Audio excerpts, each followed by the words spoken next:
Ho deciso di aderire al bando ITS durante l'ultimo anno della scuola superiore. Negli ultimi mesi appunto ero indeciso cosa fare del mio futuro, se andare all'università o andare a lavorare, e quindi ho scelto questa via di mezzo che ha rappresentato appunto l'ITS. Ho deciso di partire con l'Erasmus durante il primo anno dell'ITS. Appena ho visto il bando avevo subito le idee abbastanza chiare e sono andato in Ungheria, nella sede ungherese della DAB Pumps, dove attualmente sto facendo stage. Fin da subito ho avuto supporto da parte dei colleghi italiani e mi hanno organizzato un meeting con l'HR ungherese e ci siamo subito parlati, mi hanno dato la disponibilità della loro sede per questa mia esperienza e ho deciso di partire.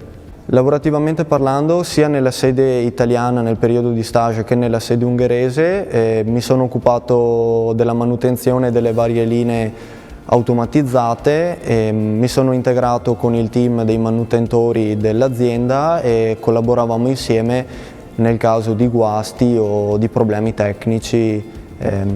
Ci siamo integrati con loro, ecco.